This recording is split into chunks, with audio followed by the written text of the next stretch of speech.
Shalom, shalom, bien-aimés. Nous continuons avec nos enseignements sur la prière. Et aujourd'hui, nous allons parler de comment prier pour être réconcilié avec Jésus-Christ de Nazareth.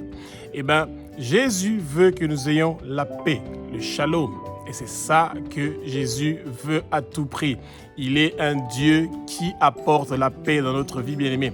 Et quand vous êtes retombé, ça veut dire que vous avez accepté Jésus comme Seigneur Sauveur et Maître de votre vie et que vous êtes tombé dans le péché et que vous ne restez plus à prier et que vous ne restez plus à lire la Bible et que vous sentez que vous êtes tellement pris par votre travail, par vos occupations et que vous ne pouvez plus avoir une vie avec la présence de Jésus, eh bien, rassurez-vous parce que vous avez reçu votre baptême dans l'eau et du Saint-Esprit.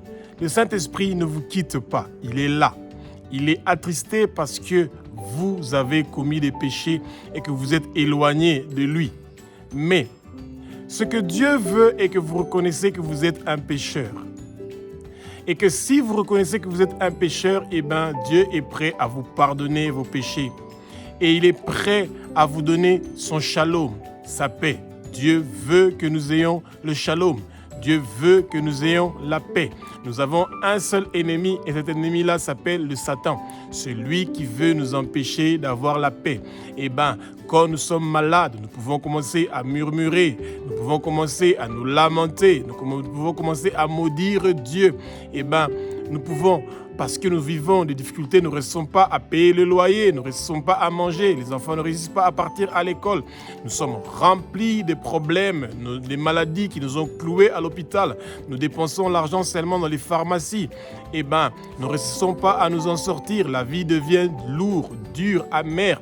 On pense que si on est en Europe, c'est là où on va avoir la paix et la tranquillité. Eh bien, ceux qui sont là-bas aux États-Unis ou au Canada, ils sont en train de connaître les mêmes problèmes qu'il y a partout dans le monde entier.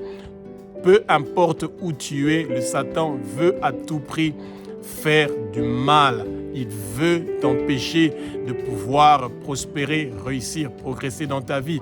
Il veut te donner l'orgueil, l'arrogance pour que tu ne puisses pas t'humilier, t'abaisser, te mettre face contre terre et dire à Dieu que j'ai péché contre toi. Mes parents ont péché contre toi, mes ancêtres ont péché contre toi et nous demandons pardon et nous voulons nous réconcilier avec toi. Bien-aimés, nous devons toujours être prompts, rapides à nous réconcilier avec Jésus-Christ de Nazareth. Quand nous avons commis un péché, eh bien, soyons toujours rapides de demander le pardon pour que nous soyons sous la protection du Seigneur. Que les portes que nous avons ouvertes au Satan, que ces portes-là soient fermées au nom puissant de Jésus-Christ de Nazareth. Et nous demandons au Seigneur pardon pour nos péchés et que nous puissions être réconciliés à lui, notre Père qui est aux cieux, notre Dieu, notre Roi, celui qui a versé son sang sur la croix de Golgotha pour que ce sang-là puisse briser les chaînes qui ont attaché nos pieds, nos mains, nos coups et qui nous empêchent de pouvoir vivre la plénitude de la puissance qu'il y a en Jésus-Christ de Nazareth. Que le Saint-Esprit prend le contrôle de ma bouche et de mes lèvres, que ce que je veux dire, que ce ne sont pas des paroles qui viennent de moi, que ce sont des paroles qui sont inspirées par le Saint-Esprit, que les écailles tombent comme les écailles de l'apôtre Paul étaient tombées à Damas et que nos yeux s'ouvrent, nous allons connaître la vérité et la vérité va nous affranchir, bien-aimés. Et comme c'est écrit dans Actes chapitre 2 du verset 1 au verset 4, que le vent impétueux du Saint-Esprit commence à souffler dans le lieu où vous êtes, eh bien, recevez la plénitude du Saint-Esprit, bien-aimé. Le Jésus qui est le Fils de Dieu, qui a versé son sang sur la croix de Golgotha, ce Jésus-là nous réconcilie avec lui. Il veut que nous ayons une relation personnelle avec lui. Il veut que nous soyons réconciliés avec lui parce que c'est un Dieu qui est merveilleux. C'est un Dieu qui est bon. C'est un Dieu qui veut que nous ayons la paix. C'est un Dieu qui veut que nous ayons le shalom, la même paix qu'il avait donnée à Gédéon, qu'il avait choisi comme son instrument pour partir vaincre les Madianites pour Israël. Eh bien, Dieu nous donne la victoire contre nos ennemis. Rappelez-vous, notre ennemi est le Satan.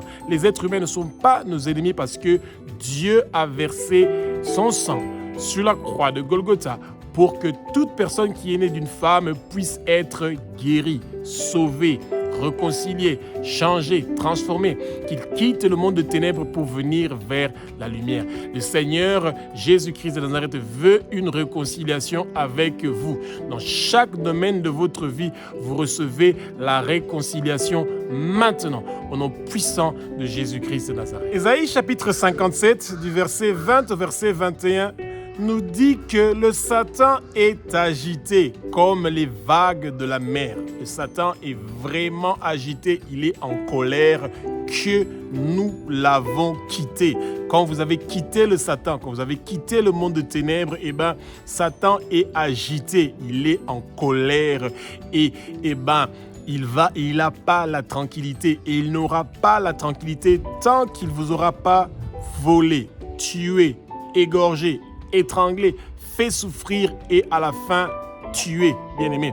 Et c'est pour ça que vous avez vu ça avec Job. En une journée, il a tout perdu. Ça, c'est parce que le Seigneur avait permis cela, bien-aimé.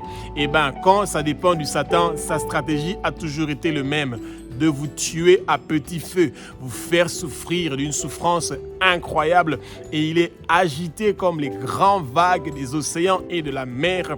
Ces vagues-là que les grands bateaux sont en train d'affronter, bien-aimés, ce sont les vagues que nous affrontons, le vent du désert, bien-aimés. Les gens qui sont méchants, le Satan ne sera jamais en paix. Il n'aura pas la paix parce que toute personne qui est méchant n'a pas la paix. Que tous les gens qui ont une méchanceté envers vous, ils n'ont pas la paix, bien-aimé. Celui qui apporte la paix dans votre vie, celui qui apporte le shalom dans votre vie, il s'appelle Jésus. Celui que quand vous êtes en train de traverser des moments difficiles, des épreuves, et que vous vous éloignez de lui, que vous ne réussissez plus à partir à l'église, vous ne réussissez plus à prier, que vous ne réussissez plus à étudier la parole, rassurez-vous que le Seigneur continue à vous donner le shalom. Le Seigneur continue à vous donner la paix pour que vous ne puissiez pas davantage vous éloigner de lui et que vous soyez dans une zone où vous n'êtes pas en sécurité, où à n'importe quel moment vous pouvez mourir, bien-aimé. Le Seigneur veut être réconcilié avec vous. Il veut que vous priez pour être réconcilié avec lui, que vous confessez vos péchés, ceux de vos parents et de vos ancêtres, et que vous soyez dans sa présence, dans sa beauté, dans sa grandeur, dans sa sainteté. Et c'est ça que le Seigneur veut. Il veut à tout prix avoir une relation personnelle avec vous. C'est les méchants qui sont agités. En eux, il n'y a pas la paix. Ils n'auront jamais la paix parce qu'ils veulent à tout prix vous faire tomber. Un homme qui vient vous visiter et qui veut coucher avec vous, pourtant ce n'est pas votre mari. Une femme qui vient vous visiter, qui veut coucher avec vous parce que ce n'est pas votre femme. Des enfants qui sont en train de coucher avec des gens pour l'argent, des prostituées qui sont en train de coucher avec des hommes pour l'argent, des jeunes garçons qui sont en train de coucher avec leur maman, avec des femmes qui sont âgées pour de l'argent. Nous sommes en train de tomber parce que nous avons besoin des choses charnelles, un parfum, un habit, des chaussures, des habits, les voitures, les maisons, les choses du monde. C'est ça qui nous intéresse, bien-aimés. Que le Seigneur nous aide. Que nous puissions sortir de toutes ces difficultés et ces problèmes-là. Et nous savons que le Seigneur va continuer à faire des miracles et des prodiges pour pouvoir sauver son peuple bien-aimé et que tout plan maléfique et diabolique du monde de ténèbres qui sont agités avec leur méchanceté envers nous, tout cela ne va pas réussir et prospérer. Que la paix que nous avons perdue, que nous récupérons cette paix-là, que l'inquiétude, que l'anxiété, que la crainte nous quitte maintenant. Au nom puissant de Jésus-Christ de Nazareth, nous recevons maintenant la paix, le repos, le shalom de Dieu, le shalom de Jésus vient maintenant dans notre vie au nom puissant de Jésus-Christ de Nazareth. Colossiens chapitre 1, du verset 20 au verset 21, bien-aimés. La paix est en Jésus-Christ de Nazareth. C'est en lui que réside la paix, le shalom. Et Jésus veut absolument partager cette paix-là qu'il a avec nous. Même quand nous sommes tombés, bien-aimés, ne soyons pas arrogants et orgueilleux et de ne pas vouloir confesser nos péchés et de refuser de nous approcher du Seigneur pour reconnaître que nous sommes des pécheurs, que nos parents sont des pécheurs, que nos ancêtres sont des pécheurs, pour que nous puissions être réconciliés avec Dieu, que nous puissions avoir de nouveau la paix. Et quand vous avez déjà accepté Jésus dans votre vie, peu importe les péchés que vous avez commis et que vous sentez que vous n'avez pas la paix, eh bien, c'est ça le projet du Satan. Il veut vous mettre dans la tête que vous êtes perdu. C'est mieux que vous vous suicidez. C'est mieux que vous mourrez. Vous n'allez plus avoir la paix. Eh bien, ce sont des mensonges du Satan. Dites-lui, arrière Satan, toi et tous tes hommes forts et tous tes démons. Mon corps est la maison du Saint-Esprit. Tout démon ou homme fort que tu avais planté dans ma vie et que le doute que tu veux emmener dans ma vie, cela est lié, enchaîné, déraciné de ma vie et jeté au feu au nom puissant de Jésus-Christ de Nazareth. Bien-aimés, que le Satan ne vous trompe pas, même quand vous êtes retombés. Jésus vous tend la main. Il veut se réconcilier avec vous maintenant, aujourd'hui, tout de suite. Et peut-être que vous ne comprenez pas que le Satan veut vous empêcher que votre nom continue à être inscrit dans le livre de vie de l'agneau. Quand vous vous suicidez, ou vous vous tuez, ou qu'on vous tue, ou que vous commettez un meurtre, le Satan veut vous mettre dans votre tête que le Seigneur ne va jamais vous pardonner, que vous avez commis un péché horrible qui vous a séparé éternellement de Dieu. C'est faux. Dieu veut avoir une relation personnelle avec vous. Et il sait que celui qui est agité, le méchant, veut absolument que votre nom soit effacé dans le livre de vie de l'agneau. Et c'est pour ça que vous devez prier avec persévérance et ferveur. Tous les jours venir devant la présence du Seigneur et lui demander que les choses qui ne plaisent pas au Seigneur dans votre vie, que ces choses-là changent. Et que vous recevez la délivrance de tout démon qui vous empêche d'être dans la présence du Seigneur. Que vous recevez la guérison de toute maladie qui vous empêche de pouvoir être devant la présence du Seigneur. Le Seigneur veut être avec vous. Il veut avoir une relation avec vous. Il veut absolument être réconcilié avec vous. Il veut vous utiliser, vous, comme son instrument. Il veut utiliser votre corps, votre voix pour pouvoir être glorifié. Où vous allez parler, où vous allez témoigner de comment Jésus vous a enlevé des ténèbres. Il vous a récupéré, même si vous étiez tombé, eh bien, il vous récupère maintenant. Et il vous réconcilie avec son Fils Jésus. Et vous avez droit à la vie éternelle, parce que vous le demandez maintenant. Le Père nous dit, Abba, notre Père qui est notre roi, dans Psaume chapitre 50, verset 15, invoquez mon nom pendant les difficultés, les problèmes que vous avez, eh bien, il va venir, bien-aimé. Même si vous avez commis, peu importe ce que vous avez commis, si vous n'avez pas blasphémé contre le Saint-Esprit et que vous n'êtes pas moqué de lui, eh bien, Jésus a déjà payé le prix sur la croix de Golgotha pour qu'aujourd'hui, maintenant, que vous puissiez avoir la délivrance et la libération au nom puissant de Jésus-Christ de Nazareth. Satan, qui est notre ennemi, qui est agité, lui, il n'a pas la paix. Et il sait que quand nous nous confessons nos péchés, ceux de nos parents, de nos ancêtres, et que nous pardonnons ceux qui nous ont offensés, que nous bénissons nos ennemis, eh bien, nous sommes réconciliés avec Jésus. Et notre réconciliation avec Jésus, par la paix que Jésus a, par le sang précieux qu'il a versé sur la croix de Golgotha pour que nous puissions avoir la paix. Cette paix-là, le shalom qui vient en nous, eh bien, quand nous avons la paix, eh bien, nous devons seulement faire une chose, bien-aimés. Bénir nos ennemis.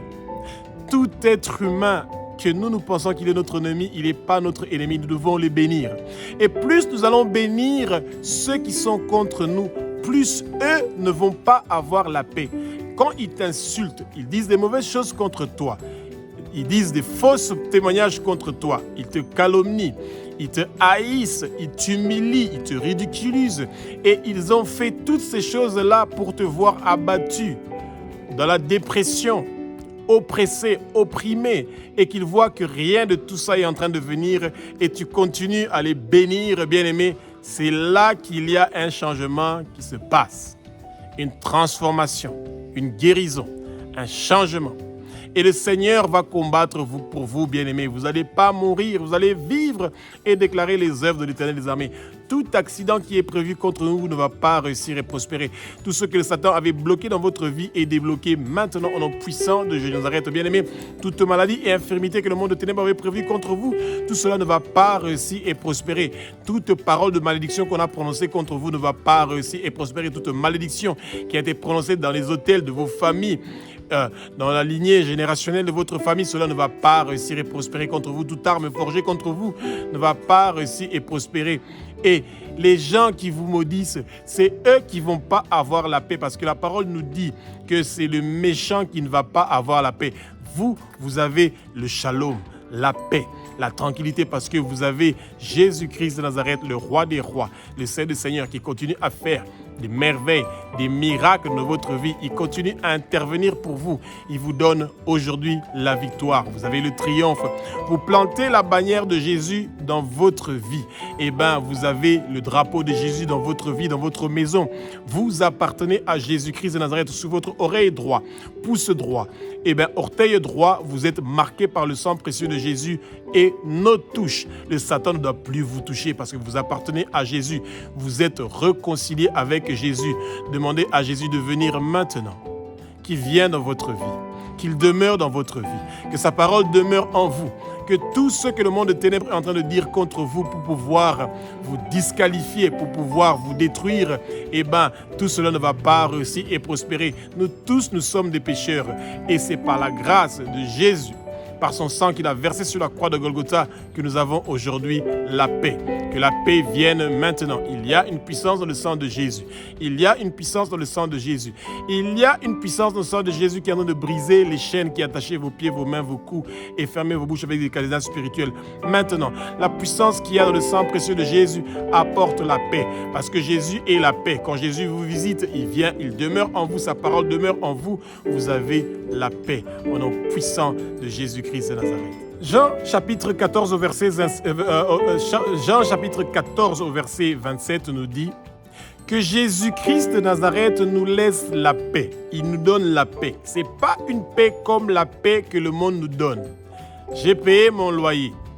J'ai le carburant pour ma voiture. J'ai la nourriture que je peux boire. Mes enfants ont les chaussures. Ils sont bien. Et nous avons des biens, des possessions. Et ça veut dire que nous avons la paix. Bien-aimés, nous n'avons pas la paix. Nous avons seulement la paix quand notre nom est inscrit dans le livre de vie de l'agneau. Nous avons la paix quand nous sommes réconciliés avec le Seigneur. Nous avons la paix quand le Seigneur est avec nous. Ce que le monde nous propose, c'est une paix qui est éphémère, qui est temporaire. C'est une paix sur laquelle nous ne pouvons pas nous appuyer. C'est une paix qui va disparaître. C'est une paix qui vient du Satan. Une paix qui est juste pour un petit temps. Eh bien, le Satan propose la richesse, les biens, la facilité financière, de pouvoir faire toutes les folies que vous voulez. Mais le Satan sait qu'à la fin, vous allez avoir besoin d'une goutte d'eau dans le lieu de la perdition et de la souffrance et vous allez demander aux autres de vous donner cette eau-là. Ceux qui étaient en train de souffrir et qui n'avaient peut-être pas la paix sur terre, eh bien, à ces gens-là, vous allez demander d'avoir de l'eau. Et en ce moment-là, cette eau-là ne sera pas disponible pour vous, bien-aimés. Jésus, dans Jean chapitre 14, verset 27, il nous promet la paix. Une paix pas comme la paix que le monde nous donne. Une paix qui est réelle. Et pour avoir cette paix-là, nous devons le demander. De Abba, notre Père qui est au ciel, notre Dieu, notre roi, au nom puissant de Jésus. En cette journée d'aujourd'hui, je veux avoir le shalom, je veux avoir la paix, je veux avoir la tranquillité. Je veux que tu viennes dans ma vie. Je veux que tu fasses des choses dans ma vie. Je veux un changement dans ma vie. Je veux être une bénédiction pour quelqu'un. Je veux être une bénédiction pour les autres, pour que les autres puissent changer, que leur vie puisse changer, pour qu'ils puissent être changés et transformés. Que nous puissions nous réconcilier à toi, bien-aimé. Il y a 10 milliards d'habitants dans le monde entier. Moins de 1 milliard ont donné leur vie à Jésus. Comment le monde peut avoir la paix quand nous ne sommes pas en train de gagner des âmes pour Jésus? Et que nous continuons à être animés par l'amour, par le désir des choses du monde. Les maisons, les voitures, les belles habits, les jolies chaussures, les parfums, les bijoux. Toutes les choses pour séduire, le luxe pour montrer la puissance, le pouvoir que nous avons. Le Seigneur veut nous donner la paix. La paix même quand nous sommes dans les difficultés. La paix même quand nous sommes dans les épreuves. Une paix qui est éternelle, c'est ça que Jésus nous propose. Il nous propose la paix ici sur terre. Et après notre vie sur terre, Jésus nous propose la paix éternelle.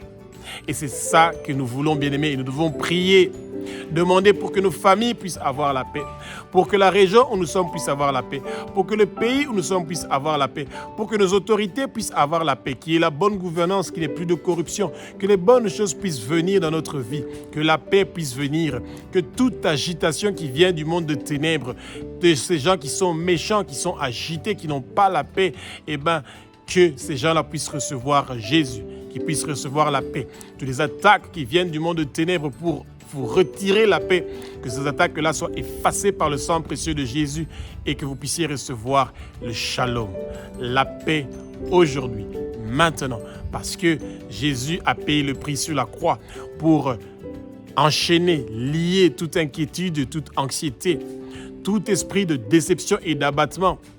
Que cela soit lié, enchaîné, déraciné de votre vie et jeté au feu. Et aujourd'hui, vous recevez la paix, vous recevez la tranquillité au nom puissant de Jésus-Christ de Nazareth. Bien-aimés, nous devons tous les jours remercier Jésus-Christ de Nazareth pour la paix qu'il nous donne. Jésus nous donne une paix gratuitement. Chaque fois que nous allons lui demander d'avoir la paix, il va nous donner la paix. Peu importe ce que nous sommes en train de vivre, les épreuves que nous traversons, que nous sommes tombés, que nous sommes éloignés du Seigneur à cause du péché, à cause des choses que nous avons commises. Le Seigneur est prêt à nous pardonner nos péchés et il veut amener la paix. Il veut que nous mettons de l'ordre dans notre vie. Il veut que nous soyons en paix avec les autres, que nous puissions nous réconcilier avec les autres, que nous puissions avoir la réconciliation avec lui. Et le monde nous propose une paix décevante, éphémère, temporaire et qui coûte de l'argent. Mais le Seigneur nous propose une paix éternelle gratuitement. Et c'est pour ça que quand nous sommes en train de prier, nous devons prier pour qu'il y ait la paix dans nos familles. Combien de familles sont divisées à cause des problèmes d'argent, à cause des problèmes de biens, à cause des problèmes du matériel? Combien de pays sont divisés à cause des richesses, des minéraux, etc. La paix est en train de quitter nos nations à cause de la religion, à cause des sanctions, à cause des embargos, à cause de luttes de pouvoir, des guerres de pouvoir. Et quand le peuple de Dieu, qui est le sel de la terre, n'est pas en train de prier pour la paix, cette paix-là ne viendra pas. Les gens vont continuer à souffrir, les gens vont continuer à être maltraités, les gens vont continuer à avoir une vie qui est dans les difficultés, dans les problèmes. Et le Seigneur veut nous délivrer de toutes ces choses-là qui amènent des difficultés et des problèmes, bien-aimés, dans notre vie. Nous ne devons pas seulement prier pour avoir la paix nous-mêmes, nous devons aussi prier la paix pour nos familles, la région où nous sommes, les pays où nous sommes, pour les nations. Que les guerres s'arrêtent, que le shalom vienne partout, que le shalom soit transmis. La paix se transmet, bien-aimés. Quand vous avez la paix, les gens qui sont près de vous reçoivent aussi la paix. Les gens qui vous fréquentent reçoivent aussi la paix, le shalom, la paix que le Seigneur a prévue pour vous. Que l'esprit de crainte et de peur vous quitte. Aujourd'hui, vous recevez la paix, la tranquillité. Tout ce que le monde de ténèbres avait prévu contre vous, cela ne va pas réussir et prospérer au nom puissant de Jésus-Christ de Nazareth. Jean chapitre 16 au verset 33 nous dit que Jésus nous prévient que nous allons avoir des tribulations ici sur terre. Ça veut dire que nous allons avoir des oppositions sur ce que nous sommes en train de faire. Et qu'il y aura souvent des difficultés que nous allons rencontrer sur notre chemin que nous sommes en train de prendre pour aller vers le Père. Mais Jésus a vaincu le monde. Alléluia. Ça, c'est la bonne nouvelle. Et c'est pour ça que le monde doit quitter les ténèbres pour se tourner vers la lumière qui est Jésus-Christ de Nazareth. Que sa lumière continue à nous éclairer. Et que quand nous sommes en train de traverser des épreuves, des difficultés, que nous sommes retombés, nous devons penser à la réconciliation qui est gratuite que le Seigneur nous apporte. Comme Jésus a vaincu le monde, nous aussi, nous allons vaincre le monde. Et Jésus veut la paix partout. Il veut absolument que nous puissions être réconciliés avec lui et que nous puissions nous retrouver, nous tous, dans la Nouvelle Jérusalem, la place où il a construit une maison pour nous. Que le Seigneur continue à nous donner la force et le courage, bien-aimés, de croire à cette paix-là, de croire à ce shalom-là. Dieu est le Dieu de la paix. Il est le Dieu du shalom. Il est le Dieu qui apporte la paix. Si Dieu a donné la victoire à Gédéon, à travers Gédéon, Dieu a donné la victoire à Israël contre les Madianites, eh bien, Dieu peut nous donner aussi la victoire. Gédéon avait besoin de peu d'hommes pour gagner la victoire contre les Madianites. Ils étaient à 10 000 qui voulaient partir se battre. Le Seigneur a gardé 300 personnes. Et avec les 300 personnes, ils n'ont même pas combattu. Avec le bruit des casseroles, ils ont fait des ravages incroyables chez les Madianites qui se sont tués entre eux et qui ont fui, qui sont partis. Et tous leurs biens étaient ravis. Que le Seigneur vous donne les faveurs, les bénédictions qu'il avait prévues pour vos ennemis, qui vous le donne à vous. Que la méchanceté de vos ennemis, qui va enlever la paix chez eux, que ça apporte la paix chez vous. Que le Seigneur vous donne la paix. Recevez la paix maintenant, au nom puissant de Jésus-Christ de Nazareth. Il y a une puissance dans le sang de Jésus. Il y a une puissance dans le sang de Jésus. Il y a une puissance dans le sang de Jésus qui apporte la paix, le shalom dans votre vie et dans votre famille, dans votre mariage, dans votre couple, dans vos enfants, dans votre destinée. Votre étoile commence à briller comme avant parce que vous êtes réconciliés avec le Christ et que vous soyez élevés maintenant en dignité. Vous serez en haut et non en bas. Vous serez la tête et non la queue. Et toute chose que vous allez toucher dans vos mains sera multipliée parce que Dieu est le Dieu de la multiplication. Et aujourd'hui, vous avez la victoire. Aujourd'hui, vous avez le pouvoir. Aujourd'hui, vous avez le changement et la transformation. Aujourd'hui, vous avez quelque chose qui est en train de changer dans votre vie au nom puissant de Jésus-Christ de Nazareth.